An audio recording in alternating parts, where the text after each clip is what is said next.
पर आज कर रहा था, याद रखिएगा। तो ऐसा तो हम नहीं कहेंगे कि हमारा जो नॉलेज सिस्टम है वो इतना नहीं था, हम बढ़ा चढ़ा के करते थे, ये उसका अभी का प्रमाण है। दूसरा, धर्मपाल जी की बात आपने की, आप सबको एक किताब है उनकी, भारत का स्वधर्म। वैसे तो धर्मपाल को कंप्लीटली पढ़ना चाहिए, the beautiful tree, Indian education system पर उनकी किताब है। लेकिन भारत का स्वधर्म एक छोटी किताब है जो मद्रास प्रेसिडेंसी के डाटा को बताती है। ब्रिटिश लाइब्रेरी म्यूजियम लंदन से 20 साल उन्होंने गांधी जी के आग्रह पर जाकर वहाँ ब्रिटिश रिकॉर्ड से ही जो थे उनको सारी चीज़ें नोट की, और कई चीज़ें उनको लाने की मिलती नहीं थी, तो वो जो सिगरेट का या कोई ऐसा कागज ऐसे डाल के जेब में ले जाते, तो उस पर वो लिख लिख के रेफरेंस लाते थे कि मैंने आज एडम की रिपोर्ट पढ़ी। अगर आप लोगों को जिनको ये लगे कि भी हमारे यहाँ कुछ था नहीं, हमने कुछ बढ़ा चढ़ा के किया, तो एक बार एडम की रिपोर्ट से गुजर जाना चाहिए। उसे पता चल जाएगा कि जब अंग्रेज यहाँ आए और एजुकेशन सिस्टम को देखा तो उनकी आंखें खुली रह गई, और उन्होंने सबसे पहले कहा कि, इसीलिए मैकाले ने कहा कि इनका एजुकेशन बहुत तोड़ है, क्योंकि जिस ढंग की एजुकेशन ले रहे हैं, ये कोई कास्टिज्म नहीं थी जो हम बातें करते, कोई ऐसा कुछ नहीं था। बल्कि आप धर्मपाल जी ने डाटा दिए, अंग्रेजों के दिए डाटा है जो उन्होंने बहुत सॉलिड ढंग से इकट्ठा किए थे एडम की और उससे रिपोर्ट से, उसमें गैर ब्राह्मण एजुकेशन ज्यादा ले रहे थे। एक बात इंटरप्ट करना चाहूंगा, कास्ट सिस्टम कब नहीं था, किस सेंचुरी में नहीं था? सर कास्ट सिस्टम नहीं, मुझे आप नहीं टॉपिक से थोड़ा सा भटके मत, वो चीज छोड़िए, इसमें आंसर दोनों की तरफ से मिल जाएंगे। मुझे लगता है सर आपकी एक बात खत्म होगी क्योंकि समय कम रहेगा, एक आध सवाल हम ले सकते हैं। हाँ जी, thankful to Leena Madam for initiating this discussion. Just listening to this, what I was understanding is basically about the knowledge, the idea of knowledge. The center of the argument is about the idea of knowledge. So, I mean, the entire discourse, what I have seen is there is a binary has been created between the modern, it is not called modern, it is the Western knowledge versus the traditional knowledge. And we are actually debating whether we should take the traditional knowledge or we should go for the Western. And the line of the discourse is the Western knowledge actually destroyed the traditional. This is the line of it. But I just want to invite your attention to the idea of knowledge. In sociological discourse, we call it the epistemology of knowledge. What is epistemology? It is nothing but how do we establish that something is knowledge, right? So, the knowledge, the modern scientific knowledge, got its authority not by its own virtue, it's through the methodology. The authenticity of the modern knowledge established itself through its methodology. The procedure, the method through which it established itself, right? So that gives the authenticity for the modern scientific knowledge, what we call the modern knowledge. What we had when we were talking about the historical knowledge is either intuitive or trial and error method. These were the two methodologies which we were using to establish this knowledge system. That doesn't mean that they are not valid. I'm not contesting that they are not valid. But the point is, the validity, the methodology of establishing any validity of a knowledge is modern scientific knowledge, which the methodology they establish is more acceptable because of many reasons. One is anybody can contest it. Modern scientific knowledge has 3-4 characteristics. One is it is based on empiricism. You need evidence. You cannot establish any scientific knowledge on things for which you cannot provide evidences. So evidence, empiricism is very important in modern scientific knowledge. This is one thing. Second thing is its falsifiability. If you are establishing that this is knowledge, anybody can contest it. Anybody can prove that it is, false. There is an opportunity to falsification. It is viable for falsification. So because of these 2-3 characteristics, it got its authenticity. That's why in Corona, why we went for vaccination, why we are not looking for, because the method, we have trust on the procedure, okay, it will work. So the Western knowledge, it originated in the West, I agree with that, but that's why, but it was not uncontested. When it was establishing Galileo or Bruno, they had to sacrifice their life. It was not a easy path. They were killed. That's why the Christian church, that time they were saying that the earth is the center of the universe. They challenged it. No, they had to lose their life. So the modern scientific knowledge got its glory. I mean, थाली में रखे कोई दिया नहीं है. It was a political process. So just like in India also, you are telling that the foreign rulers destroyed it, Western rulers destroyed it. But who destroyed Charvaka's philosophy in India? Not Mughals, not Westerners. Who destroyed the Buddhist literature in India? Who destroyed Buddhist literature in India? And there comes the issue of caste. And we had definitely, even I'm coming from Chhattisgarh, the tribal have a knowledge on this, iron, to process iron, to produce metals. But what happened? These knowledge, unlike in the West, where the official knowledge and the artisan knowledge were not two separate things. Many of the scientists were, killing from the artisan's family. But in India, this has not happened because of the caste structure. There lies the Karen Singh's argument. Because the artisanical knowledge who were actually working on the field, on metals, on field, on seeds, were not able to convey or establish the authenticity of knowledge. Because the authorship, the authority of knowledge was with the Brahmins. And they were not knowing what is going on in the field because they never went to the field and did the agriculture or this thing. So there was a huge gap in the Indian system between the experiential knowledge and the intuitive knowledge which we are talking about, which was in the Brahmins.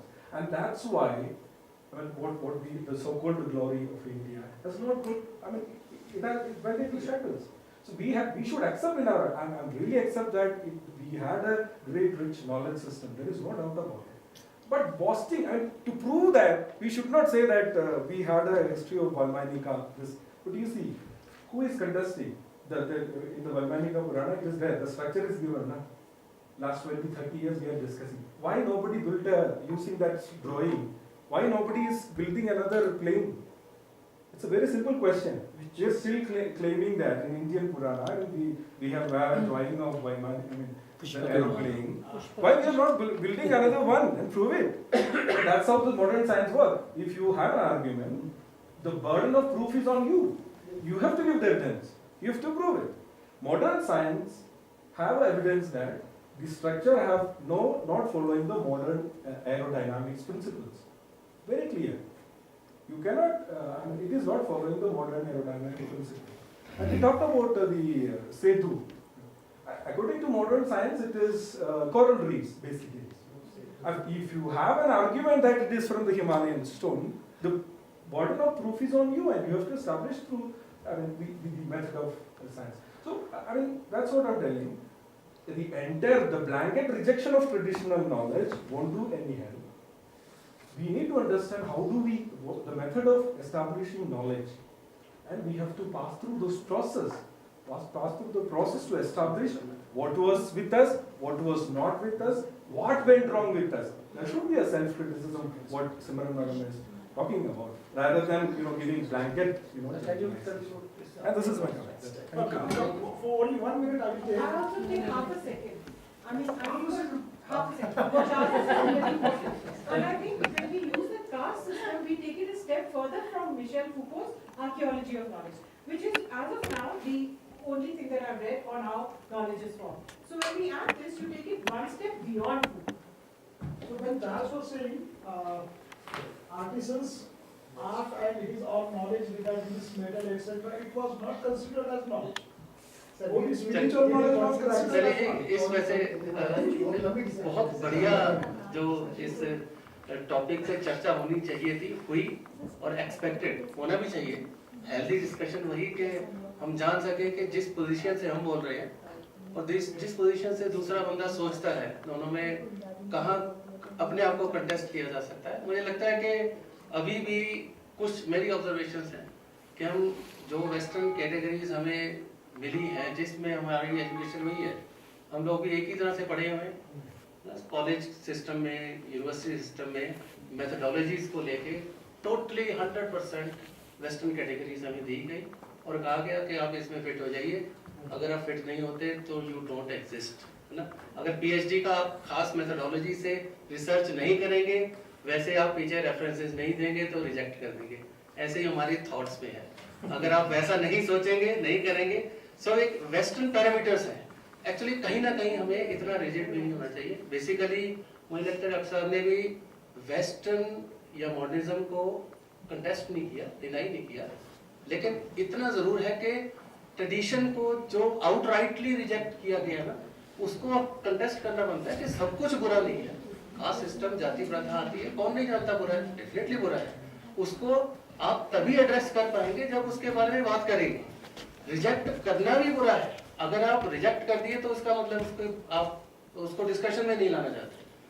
उसको आप सोचिए, विचार करिए, उसमें से कैसे निकलना है। तो ट्रेडिशन में से तो प्रेजेंट में तभी आ पाएगा जब उसको हम रिजॉल्व कर लेंगे। तो रिजॉल्व वाला भी जो है ना, एक आजकल एक इडियम कुछ दिनों से हफ्ते में चल रहा है कि कैसे उसको किसी मूवीज को क्या हो। सो एनीवे, बहुत अच्छा लगा आज की चर्चा में, और अच्छी बातें, अच्छे विचार। I feel very privileged to be chairing the session for such an eminent scholar, Dr. Karen Singh. Dr. Karen Singh is Principal and Associate Professor at Government College for Women, Pali District, Rewari, Haryana. Dr. Karen Singh has completed 3 successful UGC projects, and just in December last year he completed the project with ICSSR. The biodata extends to 2 pages. It's a very illustrious biodata. I will try and shorten it. Sir has, of course, got a fellowship with the IIAS and also has been an affiliated fellow at the International Institute of Asian Studies, Leiden, in the Netherlands. Publications run into book publications run into 10 books altogether, with the latest, which was in 2020 from Routledge, UK, an extremely prestigious publisher. Number of select articles in foreign journals, and 29 articles in national journals, and 13 chapters in books. Seminars and conferences, papers have been presented in 60 national and international seminars and conferences, with visits to Turkey, the USA and Malaysia in international conferences. For today, we will be listening to Sir's presentation on the topic Sacralizing Soldier, Dynamics of Collective Memory in Syncretic Shrines. Over to Dr. Karen. Thank you, ma'am. Should I begin? Yes. Good morning, everyone. Thank you for being here.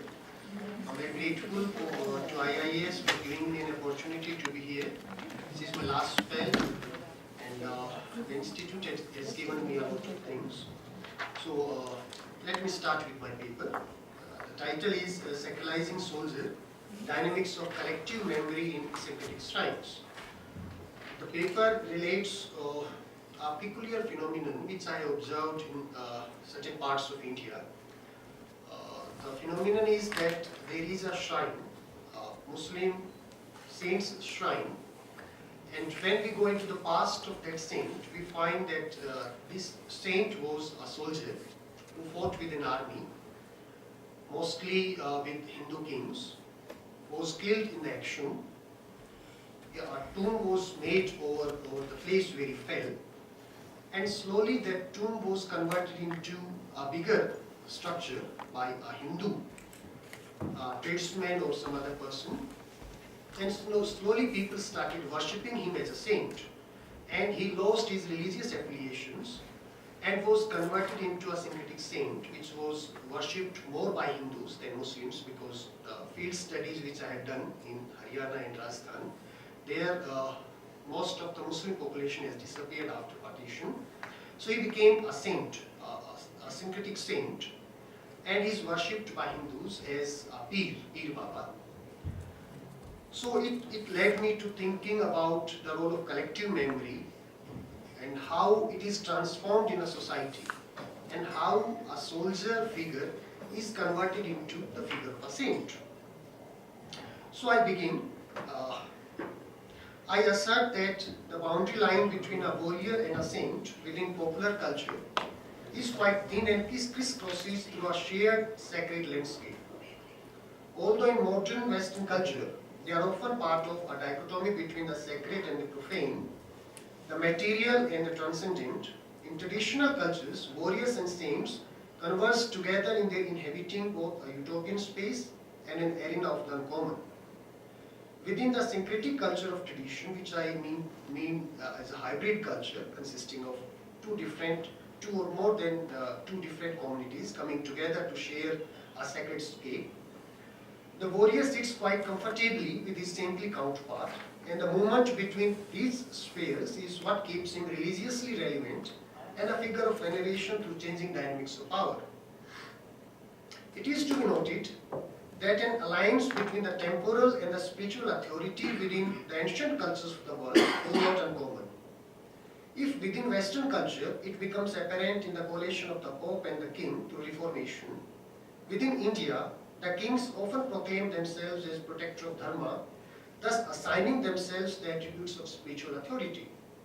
It is undeniable, however, that Brahmins, the priestly class, were often found in clash with the usurpation of their self-proclaimed rights by the kings, and the ensuing conflicts between the Kshatriyas and the Brahmins within the history of Hinduism are an integral part of this separation. This alliance between the temporal and the spiritual authority is also integral to Sikhism, Jainism and Buddhism, where the separation between these two is denied and both of these spheres get associated within the figure of an ideal king. The present paper seeks to look not into the dynamics of alliance between the temporal and spiritual as revealed in modern and ancient cultures of the world, but rather focuses on the transformation of a warrior belonging to an invading army into a syncretic saint under the dynamics of encounter between two disparate cultures. The cultural context selected for the present study are popular Hinduism and Islam, particularly in its Sufi version. And the field of study is limited to some selected syncretic shrines currently existing in Haryana and Rajasthan. The inferences, however, have trans-regional applications as similar shrines exist in different parts of India, and there exists a commonality of situation, purpose and trajectory of such shrines. It is proposed that a shift in the identity of a warrior into a saint is part of a syncretic cultural context in which a reformulation in the collective memory of both the cultures take place. This paper takes its theoretical positioning from the stand taken by Aleida Hesman that the significance of collective memory lies not how it is constructed, but how it is used in a social context. I will leave the quotation. Some of the markers of the study are the religious and material needs for reformulation of the sacred, the process of integration of the invading culture with the recipient one, and the dynamics of collective memory in both the communities in this realignment. For the purpose of this paper, invading culture represents the cultural, ethnic and religious background of the warrior from which he enters into a recipient culture. The words invading and recipient have been used here in the dynamic sense of their interchangeability, with an awareness that invading and recipient do not always connote agency and passiveness, and that these roles can shift under varying historical and political situations. So these are certain denials or negatives which I have taken in this paper. Now the case studies. Mira Meherban and Peace of Gadshida. Within the ruined fort of Prithviraj in Hasi, an old city in Haryana, at a distance of around 140 kilometers from Delhi, there is a small shrine belonging to Hazrat Mir Niyamatullah near the north side of the wall of the fort, which is now known by the name of Mira Meherban, Sat Sahib, Baba Sultan Sahib, or in short form as Mira Meherban. The shrine is not very well maintained, although many people visit it during the month of Bhadra. The Qawwali programs and Bhandara are regularly organized by the Sevadar, who is a non-Muslim, and artists from different parts of Haryana give their presentation before the Baba Mira Meherban Sat Sahib. Within the precincts of the shrine lies a yogi shrine of Jogadas Ji Maharaj. Along with them, there is a third shrine of Guruji Swami Ramanand Ji Maharaj close by, consisting of an ochre-clad statue and a separate enclosure with stone floor just near the complex of these shrines. A reference to Hazrat Mir Niyamatullah is found in the Gazetteer of Haryana, which notes, the Muslim conquest of Hasi is attested to by the mausoleum at the northern end of Mount of Shah Niyamatullah, who, although successfully led the attack in conquering the fort, was himself killed in the action. The pilgrims going to Gogameri, another syncretic shrine in Rajasthan, representing a warrior turning into a Muslim saint, first visit the shrine of Mira Mehirban before proceeding further. Most of the worshippers visiting the shrine are Hindus, as Muslims left Hasi in large numbers during and after partition. The signboard at the entrance of the shrine complex proclaims Dargah Mandir Kila Hasi, which does not appear an oxymoron to the devotees who seek in the Pir a solution of their day-to-day problems. Two other lines on the inner gate of the shrine in their invocation to the sacrality reveal the interpenetration of multiple faiths more apparent. Tumhi mere Malik, Tumhi mere Mira, Tumhi mere Sultan Ram, Tumhi ho Uzira. You are my owner, you are my Mira, you are my King Ram, you are my illumination.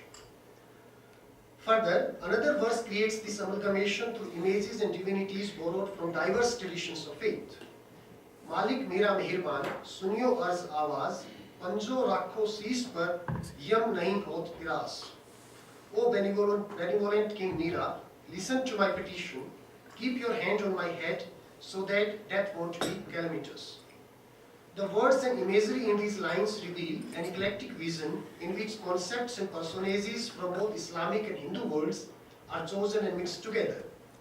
This revealing composite nature of the supplication, the coexistence of yogi and Islamic shrines reveal in a concrete way the commingling and sustenance of these traditions. The pillars close to the shrine have intricate design with human figures entwined, cohering with a distant part of the fort within Hindu/Zen architecture, which may have been used by Islamic conquerors. There is a swastika symbol on the gate of the inner shrine of the Mira Sahib, in whose four hands the symbols of Om, cross and crescent moon are imprinted, thus creating a oneness of diverse religious traditions. The second shrine which I visited in 2010, nearly 10 kilometers from the fort of Hasi and scattered in nearby villages, there are many shrines of Turk soldiers who were killed during the attack on the fort by Muhammad Ghori. One such small dilapidated shrine situated within the fields is known as Ganj-e-Shahida or Ghadsidha, which is the modern name. This shrine, which is reported to be belonging to a slain soldier of Muhammad Ghori's army, has become a source of veneration for nearby villages.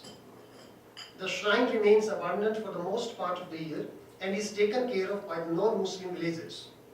Those desiring a boon for common misfortunes such as diseases, childlessness, etc. visit the shrine and pay obeisance to the saint.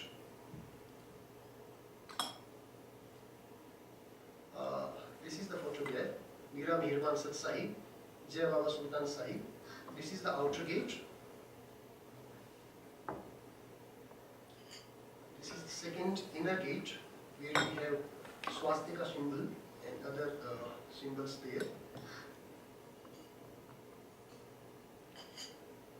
This is the inner sanctum sanctorium where multiple figures taken from different traditions are visible. This is the inner view of the Ghadsidha shrine, which is unkempt now, it's not very well clear. And this is how this shrine is situated in the fields of mustard. Third case study which I have taken is Hazrat Sayyid Ahmad Hazib Shakarwar. The shrine of Hazrat Sayyid Ahmad Hazib Shakarwar is situated in Narhad town near Chadawa, Rajasthan, around 180 kilometers from Delhi. The shrine belongs to Hazib Shakarwar, who was born in 1380 and was son of a famous Ismaili Nizari saint, Samshuddin Sabzuwari. He got his name for causing a rain of sugar on the request of a devotee, Sabzuwar. He accompanied Dawa missions, which are preaching and conversing type of missions, undertaken by Islamists, missions with a large lashkar, and was assigned Bagad area of Rajasthan, close to Haryana, by his father for his preaching missions. He was killed in 1302 while offering the night prayers in his conflict with Raja Sripal of Nahar, the Nahar Jat king, when he was attacked in the night by the army of the king.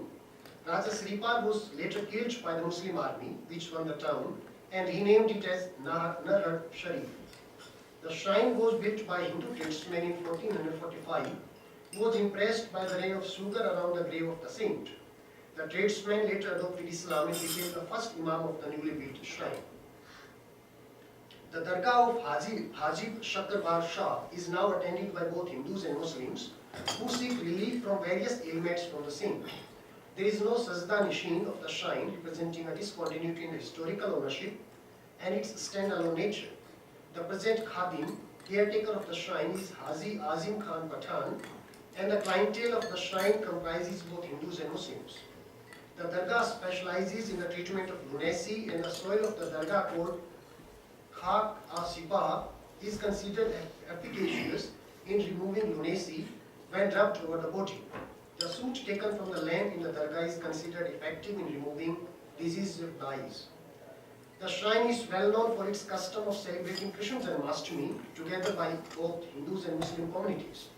A large fair is organized on the occasion of Krishna Janmashtami, in which devotees from Rajasthan, Gujarat, Haryana, Punjab and Madhya Pradesh participate.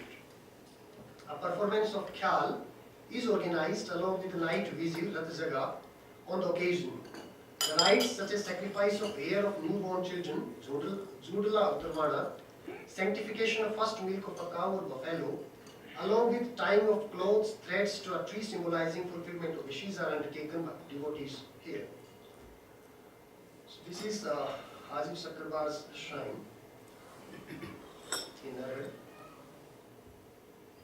Now I come to analysis of these case studies based on the kind of framework I have taken. The trajectory of these saints from warriors of faith and conquerors situated firmly within the ethnic, religious and regional and religious context of Islam to syncretic saints belonging to both the communities with the majority of devotees from Hinduism passes through the terrain of collective social memory and its transformation under varying socio-political conditions. As the continued popularity of these shrines and their shift from a locus in the invading culture to the host one passes through an understanding of how collective social memory is liable to transform itself, the study utilizes developments in social and collective memory studies within Western scholarship, which traces its genesis in the works of Yuzo von Menstl, Maurice Haupt, and Abby Warburg. Studies in collective memory and its generational transmutation have been undertaken by historians such as Mary Peterson, Bernard Lewis, and Thomas Connelly, although their focus has been on the secular examples from modern era. Overwatch Les Cadre Socialix de la Mémoire and Topographie Légendaire des Évangiles more closely examine the process of modern history through a social group's relation to memories and how perspectives on Christianity change with doctrinal and political shifts.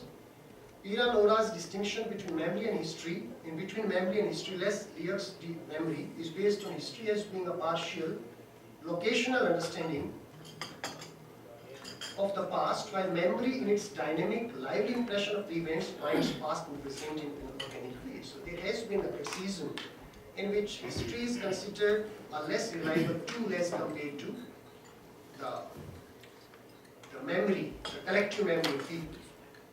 I will skip this quotation. What is relevant for the present study is an understanding of collective memory as a contested field due to its ability to reinterpret and reclassify historical events. Edward W. Said in Invention, Memory and Place notices this aspect of memory when he asserts collective memory is not an inert and passive thing, but a field of activity in which past events are selected, reconstructed, maintained, modified, and endowed with political meanings. Another important theoretical tool having relations with the shaping of these syncretic saints is the way history is written, transmitted, and understood. The conception of historiography under current scholarship as a moving positionality on a scale of the subjective experiences of a narrator And the outside realm of monuments, artifacts, etc. makes it difficult to distinguish real from the imagined. The kind of discussions we were having just now, that even within history it is very difficult to differentiate what is real from what is imagined. Within religious traditions, as historical memories of the events are determined not by an historical truth but by consensus bestowed by their durability.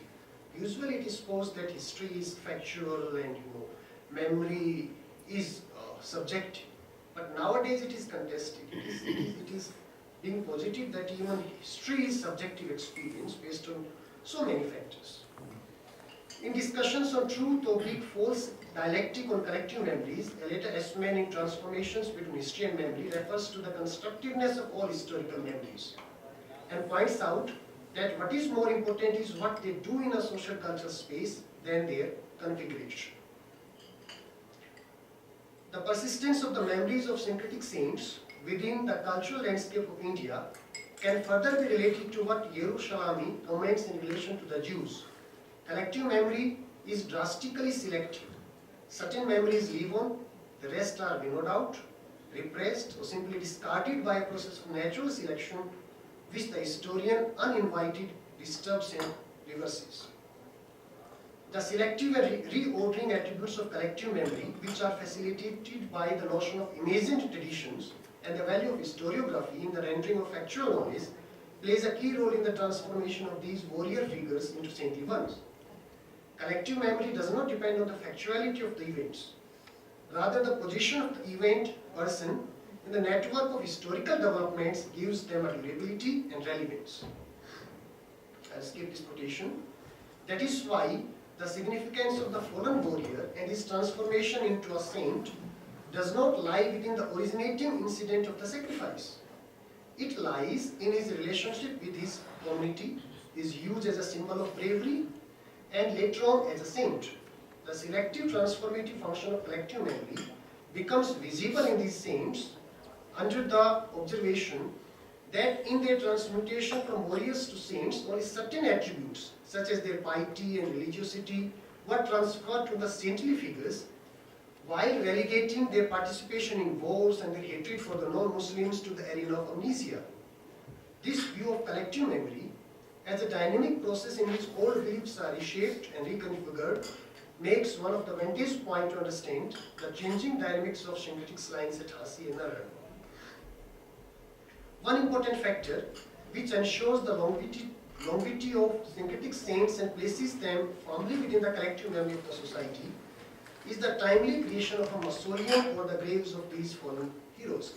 The point which I am insisting here is that in a certain way, the memories were able to be kept in collective memory of the society because of timely construction of a tomb over the fallen warriors. This tomb was later reshaped further by, of course, people belonging to different communities. But initially, the tomb which was put over the place where these warriors fell helped in sustaining the memories of these heroes. This is one point I am making here in this paragraph. Alongside the role of concretization of memory by the doom and the tomb, the longevity of any cultural memory of a hero depends on the intensity of the emotions the persona/event is able to evoke in the society. The second factor which I am insisting is that these people continue to live in the memory of people is because of the intensity of emotion which was attached with the event. The events which find an easy path into social and collective memories are either about the cataclysmic events or repeated incidents, while in the former the accidents, both man-made and natural, are included. In the later category, the life cycle events and the seasonal cycles can be included. So such incidents remain longer in collective memory, but along with these two, another category of persons and their action is also included within the storehouse of collective memories. These persons are often part of heroic attributes, which did something spectacular.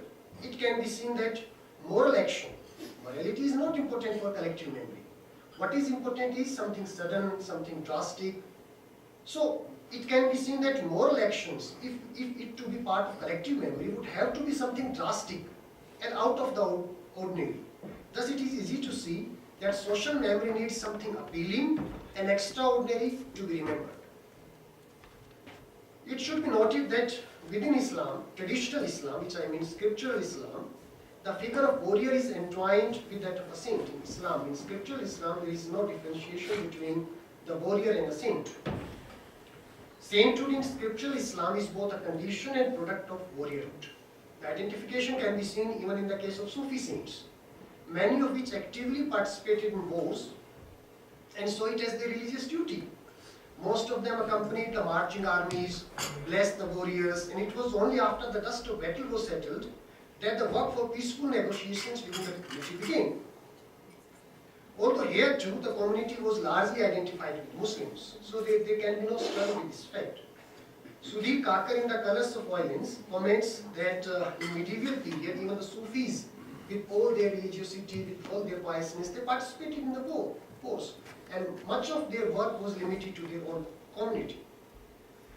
So it was only after their death that most of them acquired the status of a syncretic saint, extending his influence to cover the recipient community too. Thus, in a way, saints of Gadshida, Mira Meherban, Shakarbar share their popularity with Sufi saints in that they attained their recognition in the recipient community after death, which brought about a major change in their acceptance through a reorientation towards syncretization. Thus, the transformation of a common soldier into a revered figure passes through a sudden and violent death. This is very important.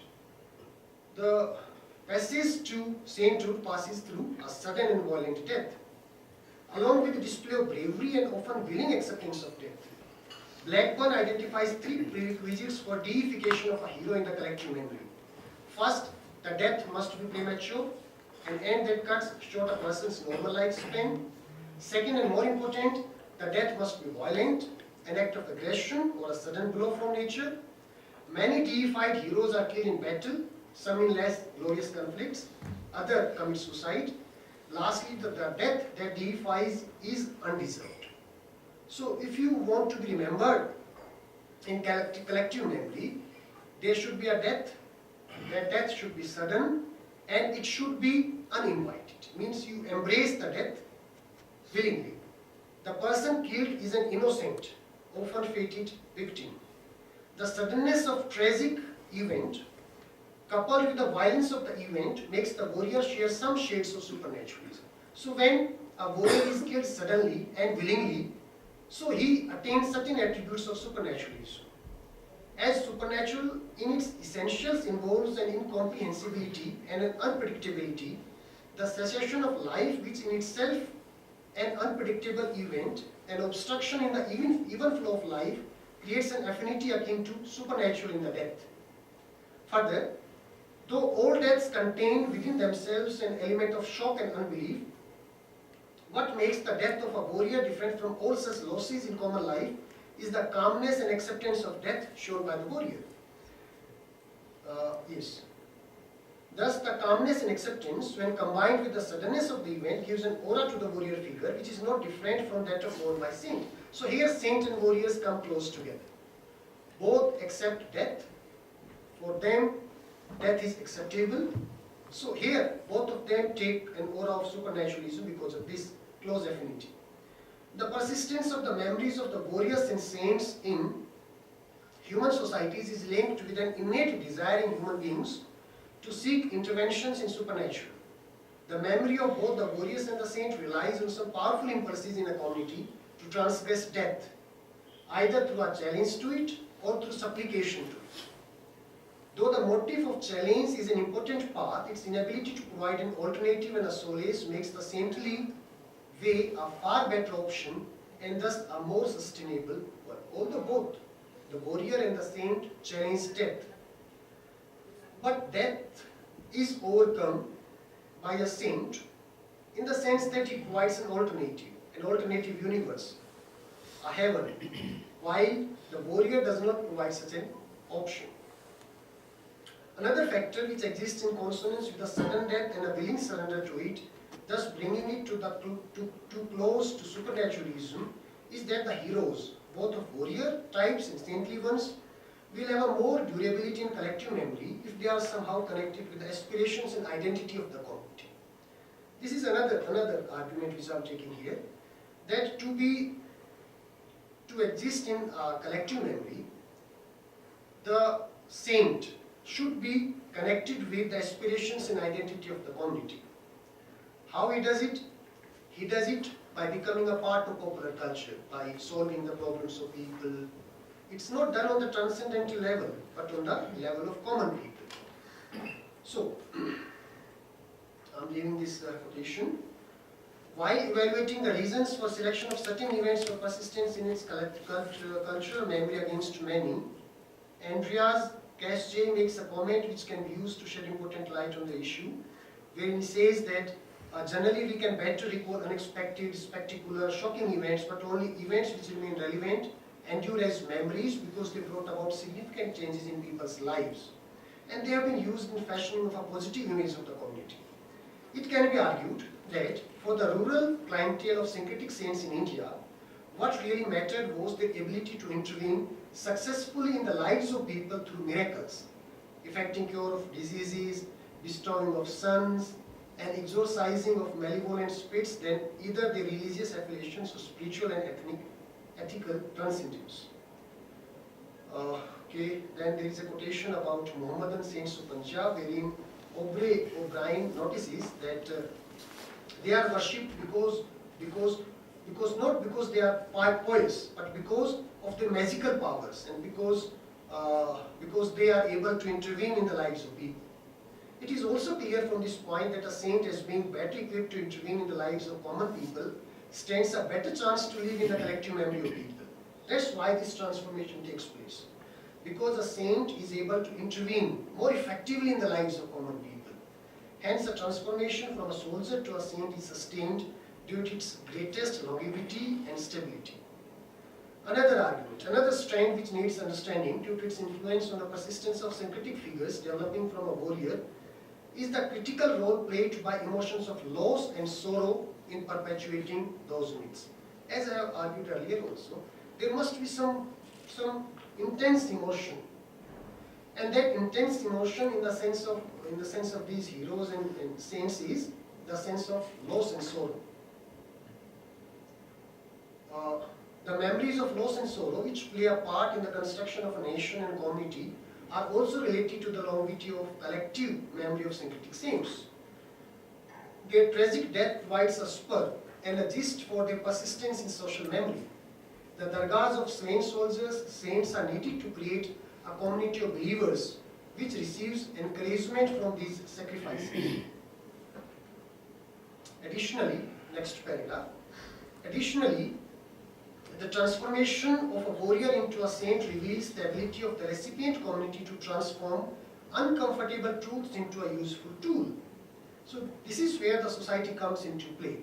Society changes, transforms uncomfortable truths into a useful tool. Often studied under dynamics of colonialism, it can be argued that the power of mimesis operates in all these contexts which involves an asymmetrical relationship of power. Whenever there is a dominant category over a subordinate category, the subordinate category resists and it makes changes, it makes adjustments in such a way that it very surreptitiously changes the makeup of the dominant community. When the politically and militarily powerful Islam made inroads into Hinduism, the native religions were constrained to adopt some of the religious terminology and transmute it in the process as a defensive reaction of survival and resistance. The process of the adoption of a warrior, seen in terms of conquest, usurpation and rule, into a saint of piety, benevolence and magnanimity for all was an assertion of the power of the weak against politically and militarily powerful invading culture. So this was assertion of the power of the weak. In this transference, the invading culture slowly loses its disruption of normative life and is slowly immersed within the arena of the miraculous. The warriors often shift to the sphere of the miraculous, becoming saints with capacity to intervene in the arena of the supernatural. In this process, the ethnic identity is neglected and the fallen warrior becomes akin to the group of indigenous deities. So there is a great parallel in this transformation with the transformation of indigenous deities within Hinduism. Many indigenous tribal heroes were converted into deities in the pantheon of Hinduism in the same process in which these Muslim warriors are being converted into saints. So, in this movement from a mercenary serving the interests of a particular ethnic community to a sainthood with followers from different communities, the soldiers' original motivations were selectively forgotten and were layered over with spiritual ones. In most of such cases, the ethnic background is preserved by the caretakers, though the devotees have only a very nebulous idea of such affiliations. Okay, in another paragraph I have talked about correspondences between the aboriginal deities and the syncretic saints, which I will skip over. Okay. Yes, next paragraph, next issue. One of the issues related to the popularity of syncretic shrines is their very nature as part of alien culture and exotica.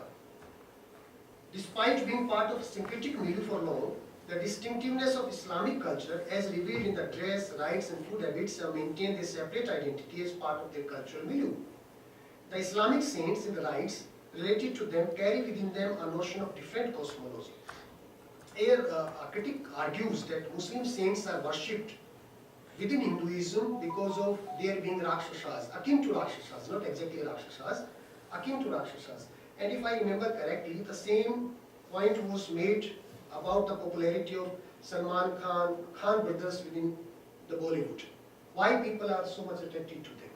Because Muslim identity represents a kind of exotica, the otherness, which appeals as well as repels Hindu mind.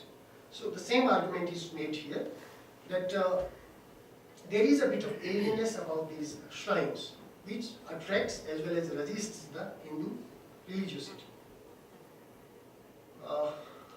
Okay, I will just come to conclusion now because I have taken this time. Conclusion. Okay. In all the cases of Shakkarbar, Mira Mehirban and Harshida, the warriors originally belonged to the invading community, which was militarily more powerful than the recipient community at the time of the encounter between the two.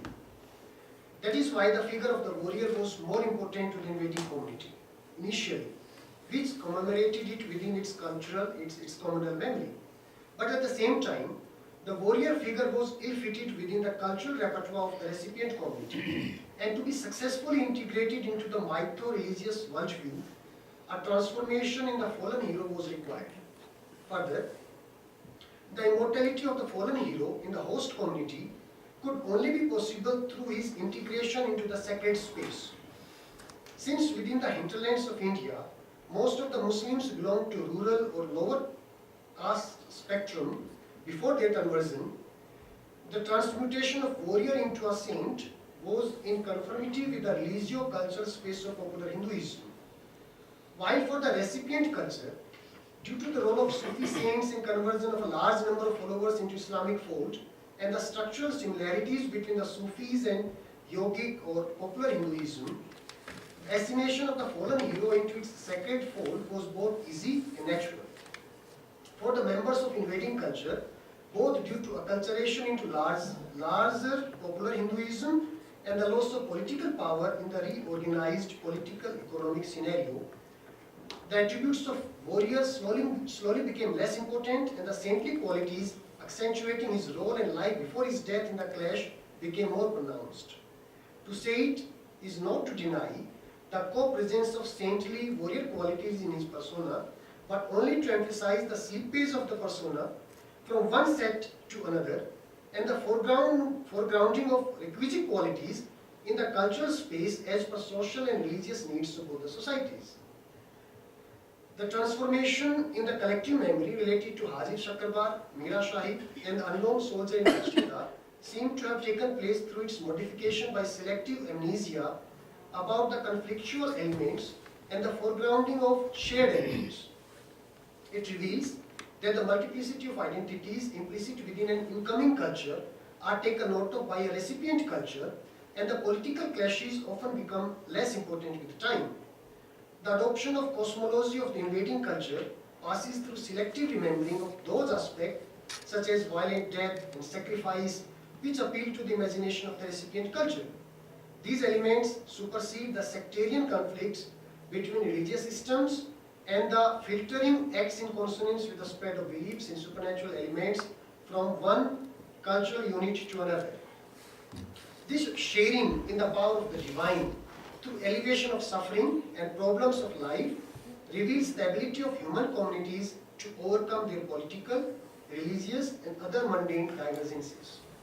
A movement from a warrior figure to a saintly persona is hence part of an ability shared by cultures existing together in a geographical plane to adapt, adopt and survive. It is also a tribute to human communities to overcome singular political identities and relocate themselves onto a shared conception of the supernatural on the level of popular needs. The syncretic ethos are revealed in these shrines, represent a loosening of the secular political concerns towards a shared divinity. At the same time, there lies within them an uneasy figure of a warrior, symbolizing a past of conflicts and seeds of such a future again, whenever a monochromatic vision of the multiple identities becomes dominant.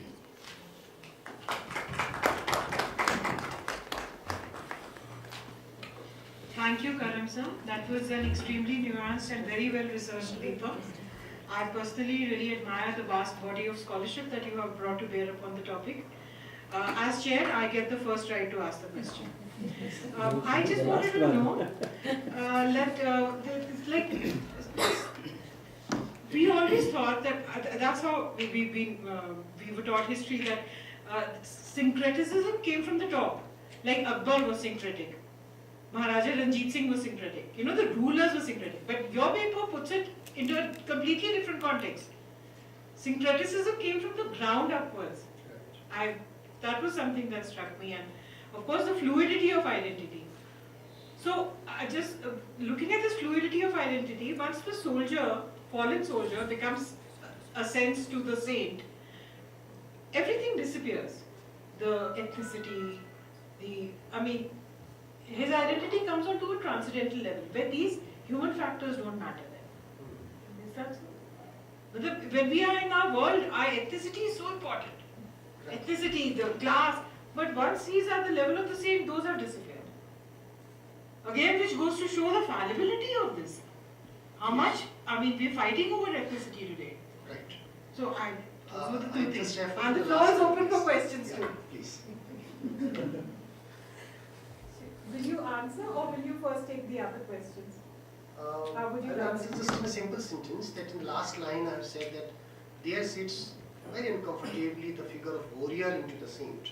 Whenever political, economic, social conditions change, the warrior figure is foregrounded. There is always that possibility. Yes. So it's not gone. It's not gone. Thank you very much. Manas? Thank you, sir, for your wonderful presentation, because I could relate it with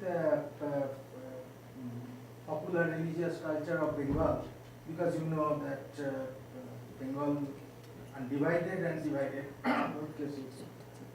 There is a mixed community and it's a syncretic religious culture here. Peace and Durga's peace. And one formulation of you, I really appreciate that to an extent inspired from Sudhir Kapur. That loss, sorrow, mourning, also Freud wrote that in Mourning and Melancholia. That loss, sorrow, mourning to mysticism. In Indian context, particularly in Asian context in many ways, that lost sorrow, mourning leads to certain areas of mysticism where, that mourning, for a time being at least, resolves that religious otherness. Right? Maybe it is temporary. Right. So, the last part which you discussed on otherness, that I found slightly straitjacketed, you know. It's a very complicated paper. We need to once again read it. And for example, Salman Khan, the image of Salman Khan. What would you say about Dilip Kumar and Madhubala? They were not known to common people as in their Muslim names, and they are known as their screen name taken, as Dilip Kumar and Madhubala. But they were hugely popular. Their popularity is, no one is as popular as Dilip Kumar in Indian popular cinema context. And there are several other factors, micro, macro, broad, subtle, related to the performing arts, the theory of performing arts, and how the performance and popular culture, they interact with one another. So I think the Salman Khan comment which you made, that can be revisited that point. Thank you, sir. Thank you. Actually, it was not included. Salman Khan is not included in my paper. I was just reading about So that's Mir Badshah. passing comment. Passing comment, because I was reading a comment of a critic about the popularity of Mir Badshah in Gwalior. He is a Sufi saint. He is also converted from warrior to a saintly figure. And the critic, and I totally do not agree, totally do not agree with him. He says that he thinks as to why this particular person is popular in Hindus, why so many Hindus visit his dargah. And then he makes a comment that it must be because of that Rakshasa qualities within him. So it got me thinking, Rakshasa, I did not agree that people go to Sufi saints because they feel that he is a Rakshasa. It's not like that. But then it connected me with the aboriginal deities, aboriginal deities like Khatu Sham in Rajasthan, who was Barbarika, son of Gatotkacha, Babruwan, who was again son of a princess from Manipur, and then again another son of who was Aravan in Tamil Nadu, I think. Aravan in Tamil Nadu was son of Arjuna. All those were aboriginals. And now Khatu Sham in Rajasthan, Sikha district is a very popular figure.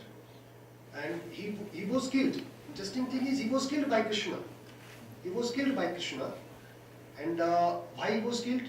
Because Gatotkacha, he saved Abhimanyu from, he saved, whom does he saved in Mahabharata? Gatotkacha saved Arjuna from Karna when he had a Shakti. The interesting thing is that when Gatotkacha was killed, there is a reference that Krishna started dancing. So all Pandavas were very agitated and they asked why he is dancing. Very much justified. And then, then he said that he was dancing because Gatotkacha was a Rakshas. And if Karna had not killed him, I would have to kill him myself. So this is very uneasy kind of thing.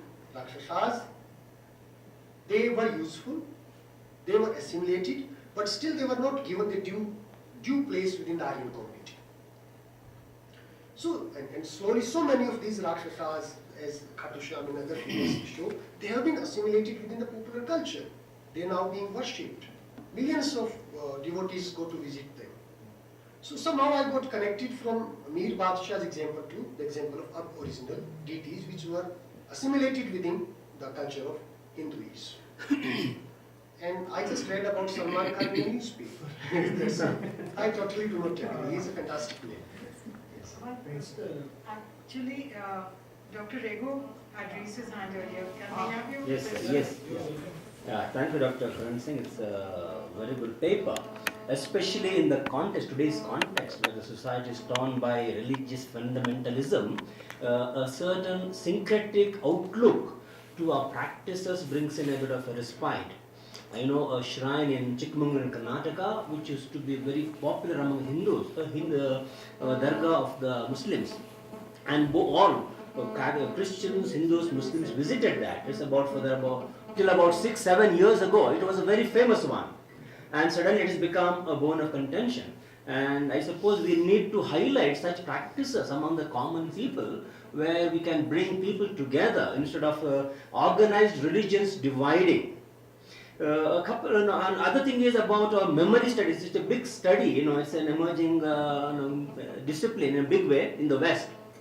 Somehow in India it has not yet picked up big, though Indian society is deeply religious and based on the scriptures, which are actually the products of memory. Though we call it Shruti, it is nothing. Shruti comes from Smriti.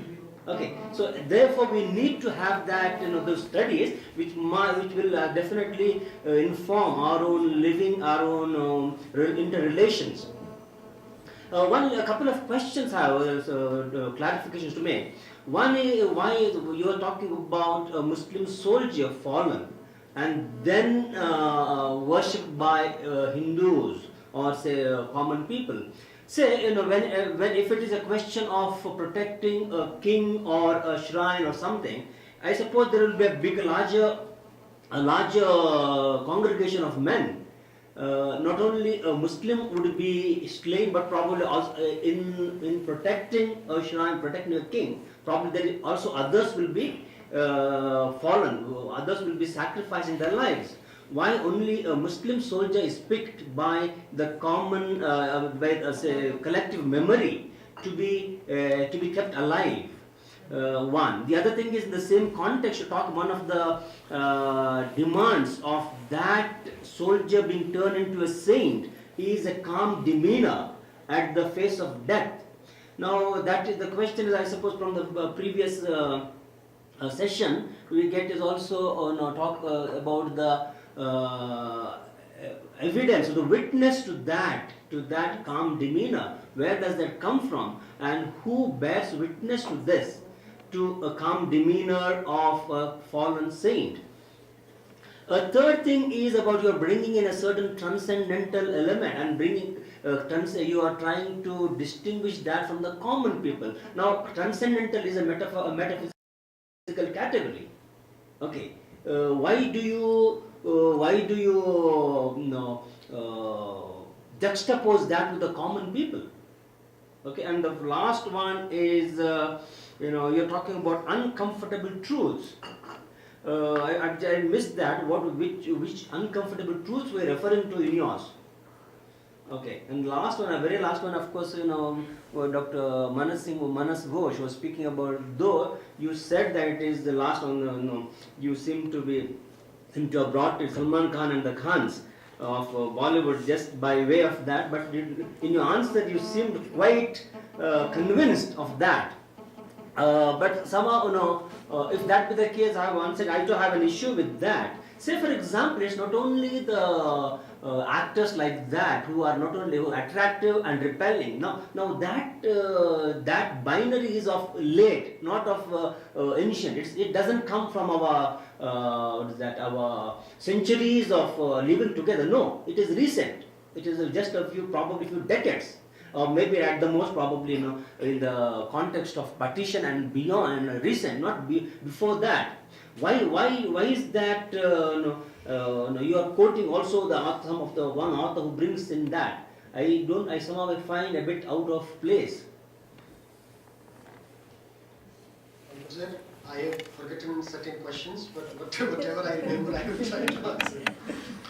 I agree with your last point that this categorization of rather imposition of Rakshasa figure onto Muslims is a recent one, can be recent one because of the changed political, social and cultural conditions in which two communities are pitted together against one another, and kind of figure is being cultivated in which Muslim becomes the other.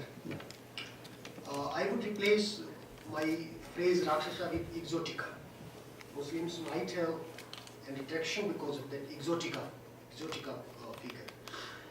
Of course, second thing is that transcendentalism is not so much emphasized in my paper. What I have emphasized is how, because of the saint's intervention within the common life of people, they are benefited. It's more not because of their philosophy or because of their ethical positionings, but because they are successfully able to intervene within the day-to-day lives of people, that they are well related. It's not grand philosophy connected with them. Most of the people do not know to which silsila they belonged, or to which Sufi tradition they belonged, or they are just interested because these saintly figures are handy, close by, and they feel that they will be more successfully able to intervene in their misfortunes. This is what I wanted to point out. First point which you raised was why is only a few people were picked up out of so many soldiers were killed. The immediate thing which might have helped in their Just a minute. It's not so much why only so many, but instead a certain religious binary. Okay, why only a Muslim is picked up against majoritarian probably community, which must have been there protecting. Maybe because of the first point which I raised, that the timely construction of a tomb over their death. Maybe because of that. But it needs rethinking. I'm not clear. But might be because they were more resourceful. The coming invading army was more resourceful, and they had a typical conception of history. Means whenever someone dies, they try to make tomb over it, and maybe because of that custom in their culture. But I'm not very clear about it. It's a mysterious process. Why certain people are picked up, why others are forgotten. I will take 1 minute. Yes, talk about Those who are worshipping their invaders by who are slaughtering your community and still you are worshipping to that hero or warrior, it's really pathetic for our community. Still, I want to ask one question. How you can relate these all things with basic Islam and Islamic history, like Shia and Sunni, and after the death of 3 Khalifas and after the beginning of 4th Khalifa, Ali, these all Muharram and shrines started. Basic Islam never accepts these all shrines in our country, wherever are they. Though in entire country from Kashmir to Kanyakumari you will find so many shrines. But no shrine is accepted by basic Islam. They never went to Islam, they never bow before these shrines. There only gathers, Hindus gathers there. This is my observation. How you will correlate these all things with basic Islam? Sir, I don't agree with you that for a large part of history there were nomenclatures like Hindus and Muslims. First thing is that the invaders were not, for most of the time, they were not known as Muslims, but rather as Turks, as Mughals, as Mongols, etc. Ethnic affiliations were more important as compared to religion. So conflict was between Rajputs and Turks, between Marathas and Mughals, not as such between Hindus and Muslims. Hindus and Muslims are very recent relations. Second thing, Islam spread not by the sword as is usually supposed, but by the work of Sufis. And the free lancer saints, which came with the armies of course, but they got integrated into the popular culture. It's a misconception that Aurangzeb or somebody else helped in spreading of Islam. It's not like that. It was never like that. And there are so many communities in Islam which we are unaware about, such as Ismailis, Khozas, such as Qaim Khanis, which sit very close to the communities living close to them. And there are so many exchanges. There is such a rich diversity of exchanges between them that one is just surprised to find how we can create such big homogeneous categories like Hindus and Muslims, keeping in view of these interchanges and interactions. This is my point. So these all researchers like you, if you all are saying that Islam is not spread or it is not propagated by sword. Islam is a very large nomenclature. No. What you were saying that like Islam is not spread or it is not propagated by sword, but it is propagated by Sufis. Mostly. Then how we can deny our historical proofs and sources which their own are Sultanate and Mughal period books, the resources, their autobiography shows. Two kinds of arguments, sir. First thing, the kind of history we have now was propagated and championed by colonialists. By the second point, the Islamic sources which we are relying on are hagiographies. Hagiographies means you just exaggerate certain actions because you are living with the king or the sultan. But it doesn't always mean that things happen in the same way which are written in the hagiographies. So beware. Hagiographies are not histories, remember. This They are is simply the double praising. standard. This is the double standard. When you show that in Hindu scripture, this has been written, it is true 100%. And when we are showing that Islamic books are written this, you are showing it is exaggeration. I was always questioning, even questioning the Mahabharata and Ramayana. Doctor, now we are deviating from the topic. Can we go on to the next question? History is subjective. History is Writing history is a subjective process. Yes. Please beware. And you know what is contradictory as far as mythology is concerned, that in Indian religion, if it is Hindutva as a broad category, Hindu as a broad category, then the otherness is not a binary category, because in epics, if you find Ravana or any person who is known as quote unquote evil, they are not evil actually. They are divine agency cursed by some. They are bearing some curse, and it is a process to redeem their curse. And if it is redeemed finally, the curse, they will join as the divine, large divine body, absolute divine body. So there is no concept of evil here.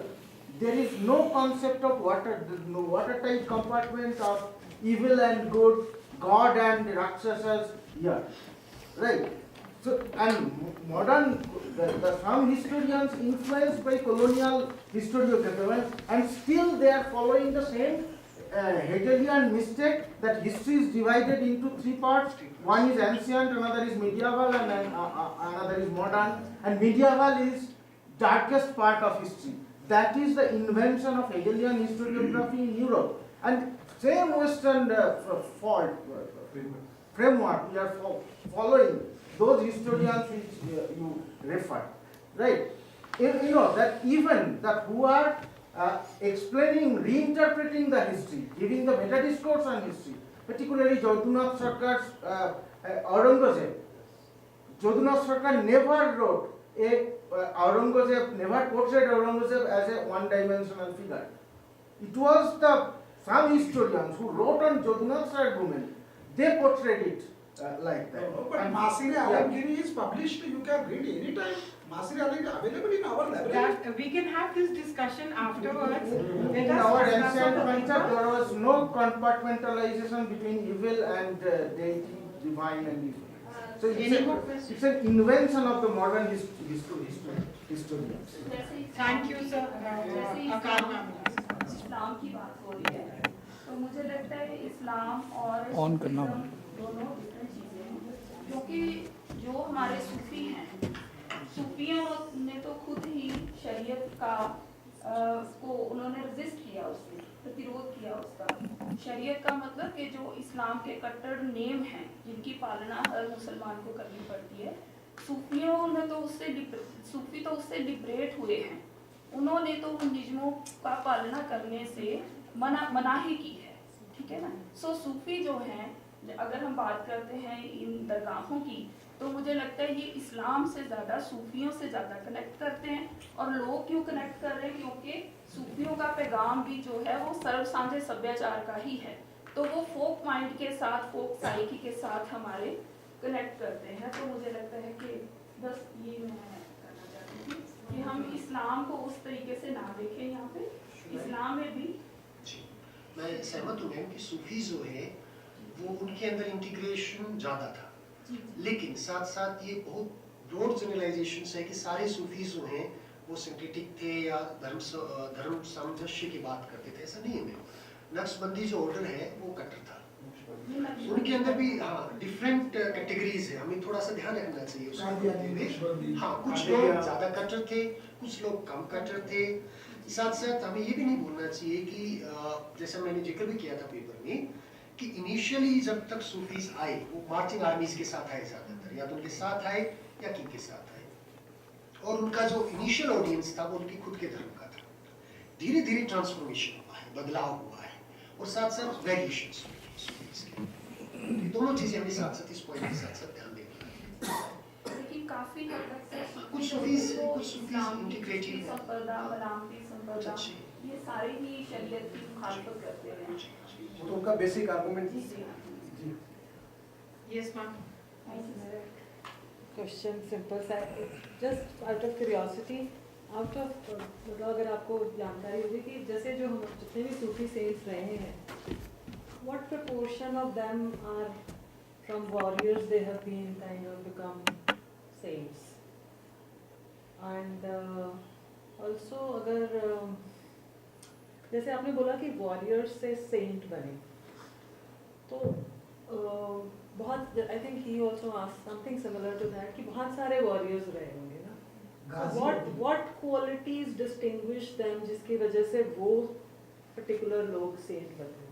मतलब there must be something more than just being a warrior, because बहुत सारे warrior आपने define किया कि वो एक sudden death है, unnatural death है, पर ऐसा तो बहुत लोगों के साथ हुआ होगा, पर कुछ ही लोग जो हैं river हुए, तो ऐसा what was something more, वो मुझे पेपर में पता नहीं चला।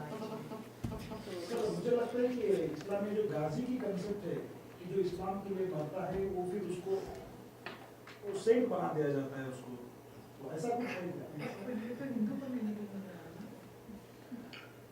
मैम ऐसा कोई स्टडी तो नहीं है कि भाई कितने percentage of Sufi saints they were converted, Sufi warriors were converted into saints, ऐसा तो नहीं है। जिनकी डेथ नहीं हुई वो आउट हो गए। साथ साथ मुझे लगता है कि ज्योग्राफिकल पोजीशनिंग भी इम्पोर्टेंट थी इसके अंदर, कहाँ पर डेथ हुई और सोशल मेमोरी के अंदर कैसे वो लैच हो गई, कैसे वो suddenly they got connected with the social memory. तो इसका जो सिलेक्टिव नेचर है, it needs so many things. मैं तो पर्टिकुलरली इंटरेस्टेड हूँ ट्रांसफॉर्मेशन किन फैक्टर्स की वजह से होता है। मुझे नहीं लगता है कि सेंटली क्वालिटीज बहुत मैटर करती हैं इस ट्रांसफॉर्मेशन के अंदर। ऑफ कोर्स उसकी ability to intervene in the lives of common people. हाँ मतलब कई दफा कुछ स्टोरीज ऐसी उनके अराउंड बन जाती हैं, जैसे I don't I am just trying to connect it with, जैसे आई नो दिल्ली में अगर हम देखें, so I used to travel from a route, तो वहाँ पे आई सॉ शुरू में somebody just came and वो कुछ मतलब वो हाँ कुछ थॉट था, कुछ उसका मीनिंग था, वहाँ पूजा, and suddenly you know over a period of time you see कि वो पूरा एक बड़ा टेम्पल बन गया या श्राइन बन गया over let's say next 10-12 years, तो उसके around things. So I was just wondering कि I don't know whether there were some stories around it, maybe some initial spark and then something to catch something on that to the people who memory knew of people. that person, there was something about it which kind of led to that. Commercialisation भी होगी ना ma'am, commercialisation भी होगी। Yeah, thanks. So it was very fascinating. Are there any more questions? Thank you so much. Now we hand over this.